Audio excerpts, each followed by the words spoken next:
Hey everyone, Tommy White here with DATCU, and I have the great pleasure sitting next to my friend Bill Lee, the Executive Director of Lewisville ISD Education Foundation. We just wanted to spend a few minutes this morning just talking about our partnership and how DATCU supports LEF and vice versa. So as we jump into that, I just want to ask you, Bill, real quick, tell us about LEF. What's your mission? Well, we've been around for a long time, as you know, about 35 years, and our mission basically is pretty broad. It's really defined as we are enriching the education of the students of LISD throughout our 13 communities. A lot of people look at us as your mission is to generate funds for teacher grants and student scholarships, which is part of it. But we like to use the term enrichment, that we're really enriching the students and the teachers throughout the district in so many different ways. And of course, scholarships and grants are a big part of that. Nice. Yeah, and that kind of coincides with our mission as well. I mean, we try to enrich the financial experience for all of our members, right? So let's talk about how we come together a little bit. How can DATCU support your mission? Well, you basically do already. As you know, DATCU is the number one on our leaderboard of our Corporate Leadership Society, which is our method of fundraising on a membership basis with clients that we have levels from $5,000 a year to $50,000 a year, and you guys are at a high level there with us, which we greatly appreciate. And of course, those funds help us to operate. Those are what we consider in our business is more or less unrestricted dollars, so we can go not only to our operations, but to the area of greatest needs and things like that for the organization. So from that standpoint, it's been great. I think also DATCU is really understands, in my opinion, the role of relationship. And to me, even in my role, before I go out and try to raise money, my goal is to build a relationship first. If you do it the other way around, it's very difficult. But if you have a relationship first and then you go fundraise, it's a lot easier. And I think you guys are the absolute example, in my opinion, of what relationships are all about. You're out in the community, you're working with your clients, you're here today, just like this, asking how you can help. So I think the R word is a really big word there with you guys, and y'all do it really well.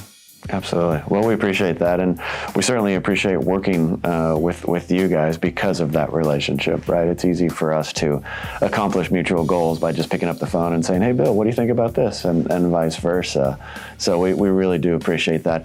You know, it really speaks to our values as well. We started as a teacher, focused credit union, and so we still live in that education space, and we understand that investing in something like LEF just makes a ton of sense, from building the community to even educating part of the population for our goals. Like, let's just say we need more tellers in the future. So we would love to work with the school district to say, how can we help support, the financial education within the school district? And you guys provide that opportunity. So we're grateful to have that relationship and to be able to reach out and accomplish what we need for our community. So.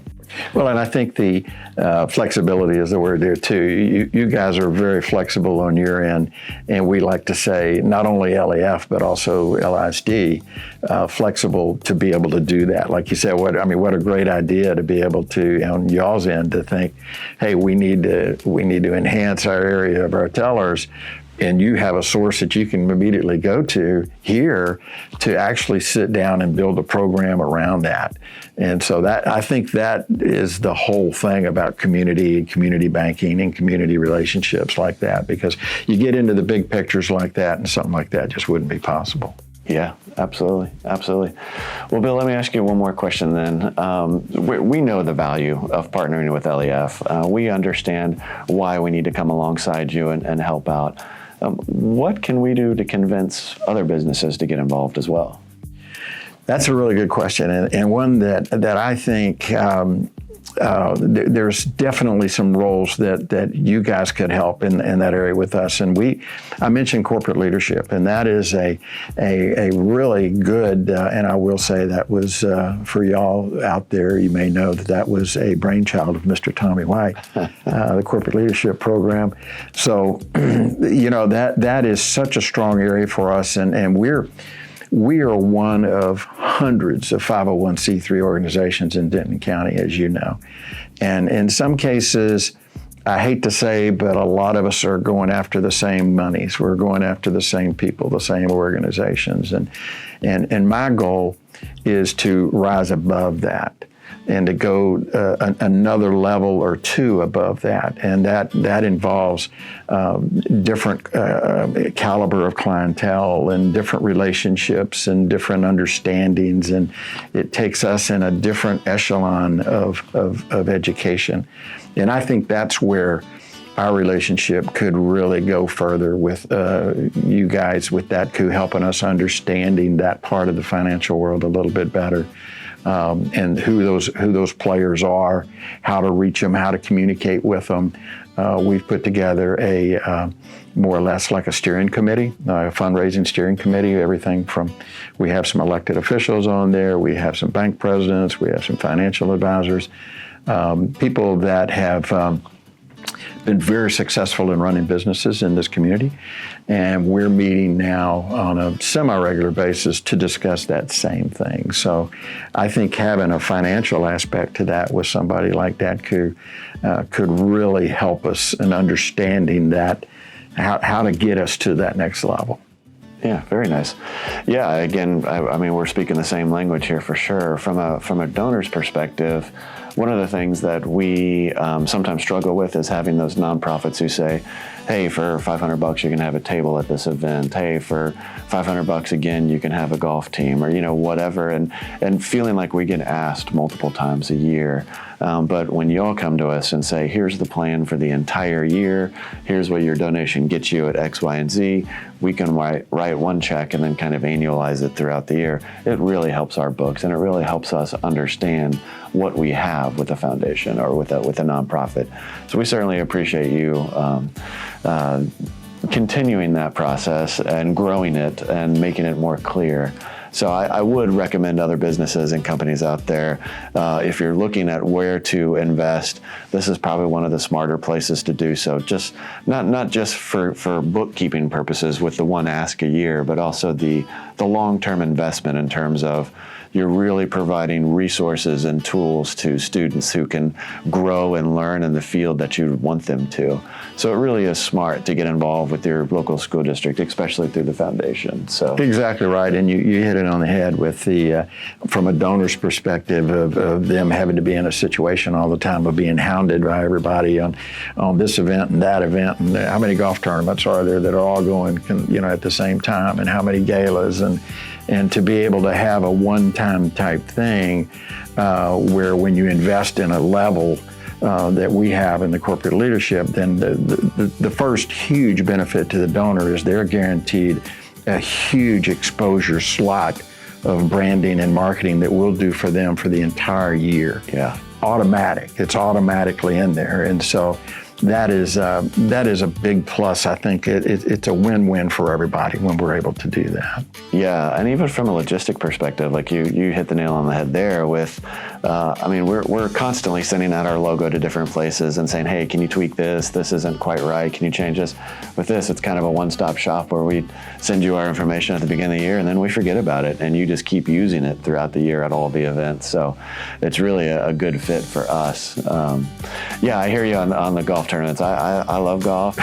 My goal in life is to become a professional golfer. So I'm playing in a lot of tournaments in the fall and the spring. I don't know if my boss likes that, but I certainly enjoy it. So knowing that we've written the check and we've done what we need to do, and honestly too, that frees us up. If right before the golf tournament you're like, hey, I need a little bit of help doing X, can you bring these people? Can you recruit another team? Sure, yeah, we can absolutely do that because we've already taken care of our sponsorship. Right. Well, no, it's a great point, and I think that one of the things that I had to look at coming into this position was identifying the difference between an event that would really be considered a fundraising event versus a social event. And golf tournaments can kind of fall into that sometimes. That it's great if you're raising $100,000 plus net on a golf tournament, and that's great. And it can be both a social and a fundraising event. But if you're working 7 months on this event and you're hardly making any money, and then it really is more of a social event. And I think that's the thing that all foundations have to struggle with. Is they're finding ways to generate money and to raise funds. Should you really concentrate on maybe one big event a year and do it that way, or to have several smaller events, and then you have to look at which ones really pay off and have an ROI, or which ones just it was a good time for all. And that's not saying anything bad about those, because I think there's a big need for that. That's a lot of relationship building that happens in an event like that. But sometimes people walk away thinking, we're going to make a lot of money at this event. Well, and then when it doesn't, they go, well, what did we do wrong? Well, you treated it like a social event rather than like a business event. And and that's two different perspectives, which are going to provide two different outcomes. Yeah, absolutely. Well, I can say from experience, we have a lot of social events and a lot of fundraising events on our calendar. But one thing that we always look forward to every year is, of course, the LEF golf tournament. It's the classic. It's the classic. Yeah. The organization, LEF, has done a phenomenal job over the years between those three major events: the golf tournament that we do every year in October, and then, of course, the gala. And by the way, we are bringing back, big news here, we are bringing back the gala for LEF that everybody remembers, and that's what we call the Big Foodie event, where we're going to have more than 20 participating restaurants. And that's the big feature of the event, is being able to come and sample food from 20 different restaurants, and then we're going to have all kind of different fun and games around that. But those two events, and then of course our big scholarship presentation that we do in April, which we actually consider an event now. And it's a sponsorable event that we do because we think that's a big player. So LEF has done, over the last 35 years, they have really concreted those three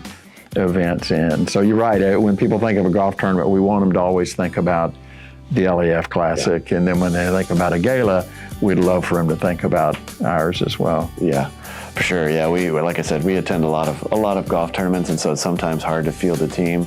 But when the LEF one comes around, it's a piece of cake. Everybody stands up and says, "I want to go to that one," because it's a great event. It is. It's a lot of fun, and I'm not a golfer. I play a little bit, but I end up driving around on the cart and. Yeah, maybe be the beer cart guy or something. There we go. Well, you'll know where to find us. We'll be the one in green. You're always the one in green. You guys are always very easy to find. But we appreciate everything that you guys do for us at all those tournaments. Y'all stand out. Y'all are there from the dawn hours, helping us set up all the way through the very end of loading up. So everything that you guys do for us, and not only all of our events, but the participation that you do for our schools. I know your community relations team is second to none as far as out there. I end up wanting to compete with them. I said, well, if the DATCU team's there, then we need to be there, because they are everywhere. They do a great job. That's awesome. Well, we appreciate that, Bill. That's great to hear. So, all right. Well, Bill, appreciate your time. Well, great to see you, man. Always. Come by and see us anytime. Absolutely. Would love to. Yeah. All right. Thanks. Thank you. Thanks, everyone.